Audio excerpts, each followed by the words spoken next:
ఇక్కడ ఇట్రా. చూడంగానే మజా వచ్చిందా? హార్ట్ బీట్ పెరిగిందా? ఏలే అనిపించిందా? రావణగాడు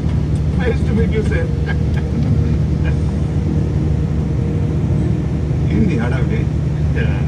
మన పెద్ద ఆయన 80 పుట్టినరోజు సార్. యూనో పనికిరాని ఐటమ్ ఎక్కువ రోజు ఉండటం కామన్. పుట్టినరోజుకి హడావిడైతే పోయినప్పుడు ఏం చేస్తారు? బద్దలు కొట్టేస్తారు. అయింది డీప్ సార్. పానీగాడు ఎక్కడ లోపల పెట్టేస్తున్నారు సార్. బాగా ఆడిది మీకు ఇచ్చేయకుండా ఏం చేస్తాడు?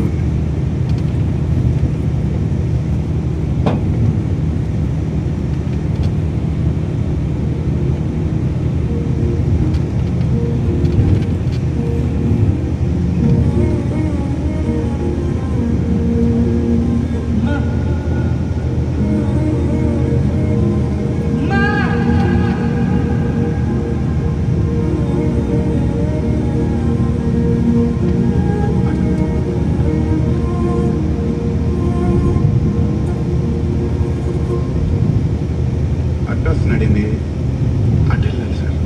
ఆవిడ మనకేమవుతుందో తెలియదు. ఇంటికి అమ్మ వయసులో ఉన్నప్పుడు అక్క అనే వాళ్ళు ఇప్పుడు అమ్మ అంటారు. వెళ్ళి అపాయింట్మెంట్ తీసుకుంటారా? సఫారీతో పాటు సటర్లు కూడా ఉన్నాయి. ఇంటికి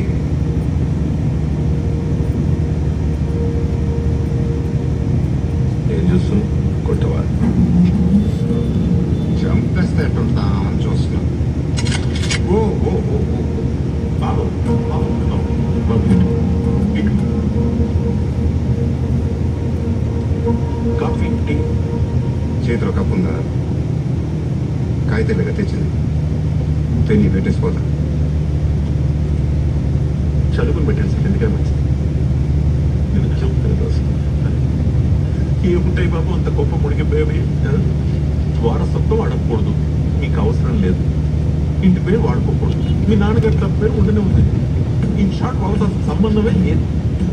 ఈ నేడు మాత్రం తెలిసిందా అంటే దానికి సంతకం. ముగ్గురు వద్దనుకుంటే విడాకు, కొడుకు వద్దనుకుంటే అనాలి. పేరేమన్నా ఆలోచించారా? ఉంటే ఆవిడ వచ్చి చెప్పమను.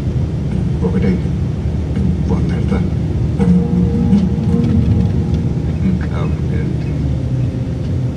కావాలంటే టీవీలో వచ్చినప్పుడు చూసుకోవచ్చు. వాడికి అమ్మ లేదు, కొత్తగా రాదు. వెళ్ళి చెప్పు. వినకపోతే విధ్వంసం చేసేస్తా. దాకి ఒత్తు గట్టిగా పెట్టి చెప్పు. మన ఒత్తులవి పెట్టి వాళ్ళు సంతకం పెట్టడం చెప్పు. అంటే మీరే పిలిచి మీరే రెచ్చిపట్టడం ఎందుకు? అవసరం మనదని తెలిస్తే మీరెక్కేస్తాడు పని. వాటిని దూరంగా ఉంచే పని చేయించాలి. మనం ఓటు అడిగేటప్పుడు గుడిసెల్లో కూడా వెళ్తాం. కానీ ఎక్కాక ఓటేసిన వాడిని ఇంట్లో రాణిస్తారా ఏంటి? వీడు కూడా అంతే. వాడు అమ్మని చూస్తానేమో కలుస్తానేమో అన్న భ్రమలో ఉన్నప్పుడు